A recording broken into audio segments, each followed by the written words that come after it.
What's something you should always keep in your car? A fire extinguisher. About 2 years ago I was in the car with my parents when all of a sudden the gears stopped responding and smoke started coming out of the front and back. We parked on the side of the road, opened the front and a piece, I think it was the battery, was burning.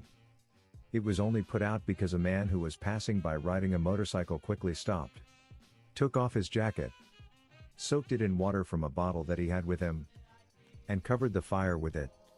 Turns out he was an ex-fireman. You probably shouldn't always count on being that lucky. You got really lucky.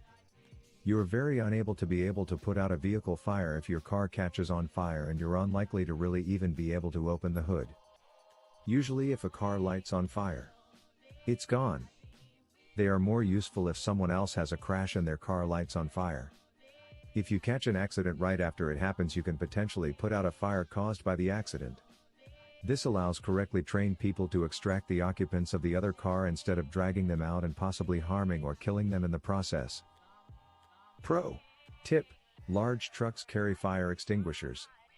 My employer's trucks have 2 each.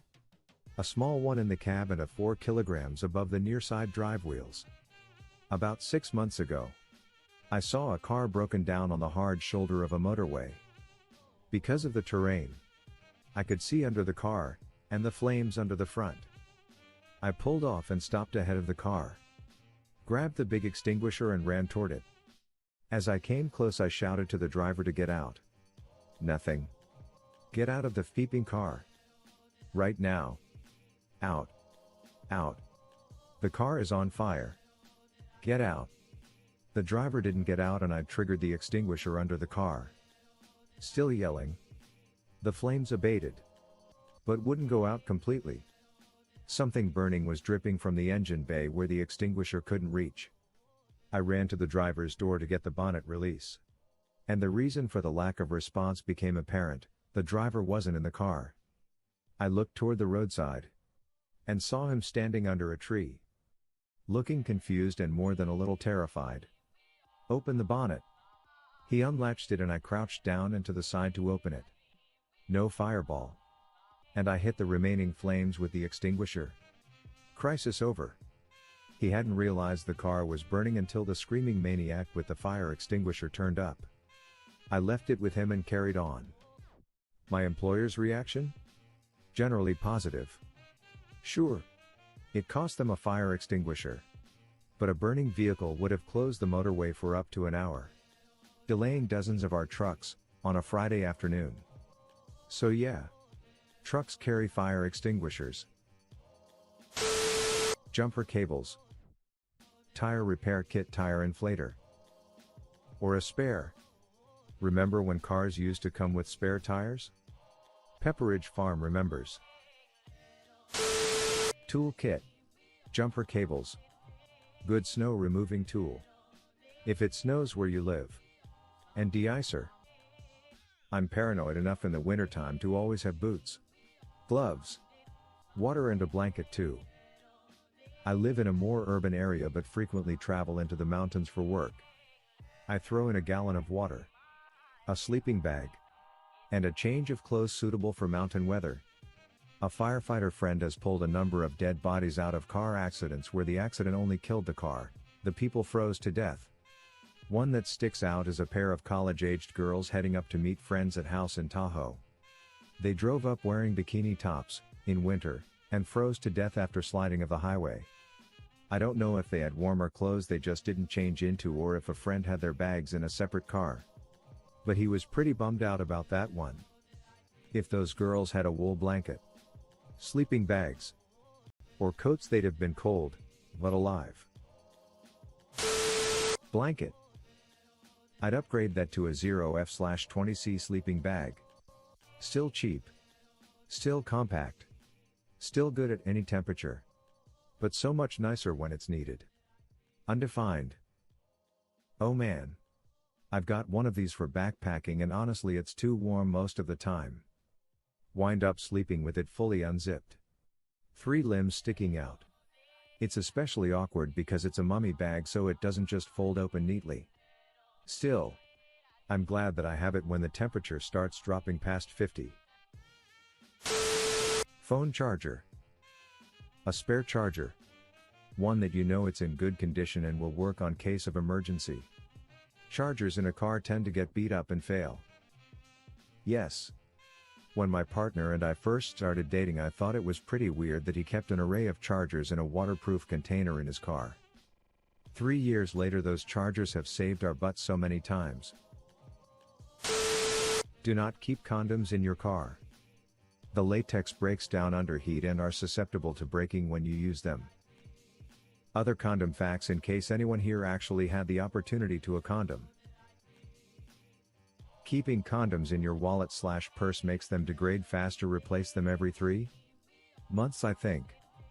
Lipsticks and balms can also make them less effective too. If your condoms are sitting in your wallet for more than 3 months without being used, then there's really no reason to keep them in your wallet. Lol. Money. I always keep a 20 bill hidden in my car in case I need to buy food, water, gas, pay a toll, etc. and don't have a debit card.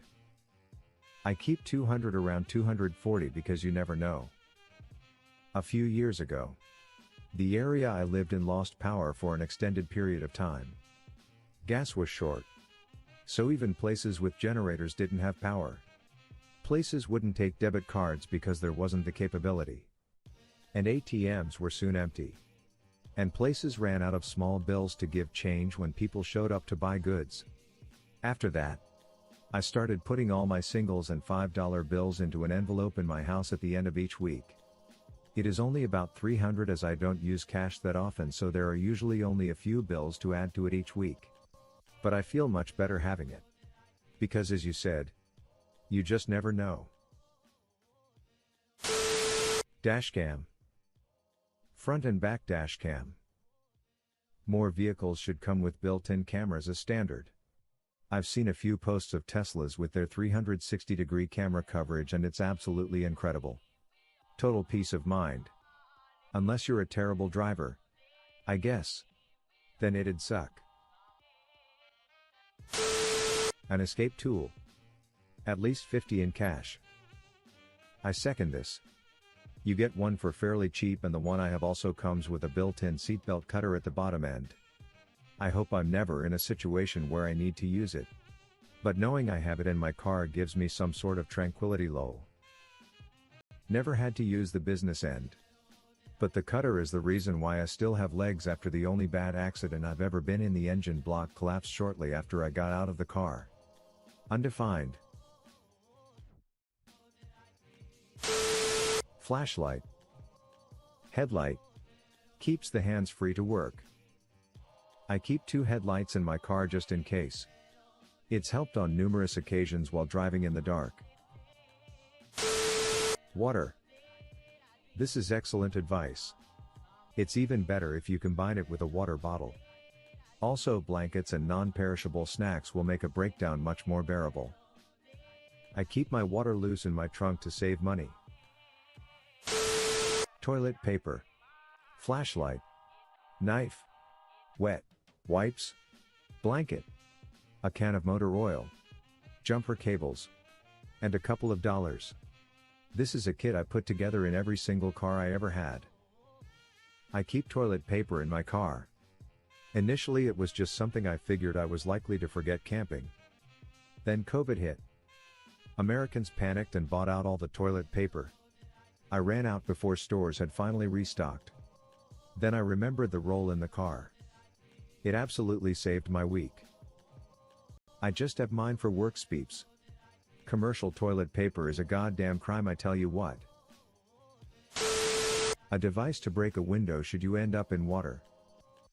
Have seen people recommend to take off the headrest in an emergency and use the metal bars to break the window.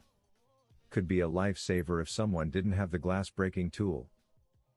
You know, I would hope I would have thought of that on my own if ever in that situation. But most likely I'd be far too panicked to think of it. First aid kit. Maps. And emergency supplies.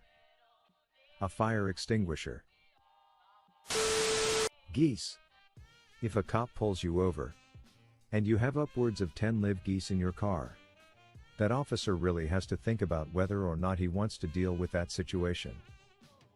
Or if you're in the UK, a swan.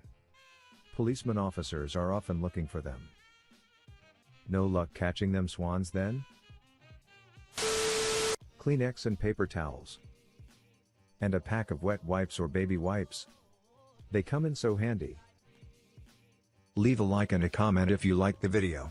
Check out more Reddit related video, I am posting them daily. Subscribe to see more Reddit content.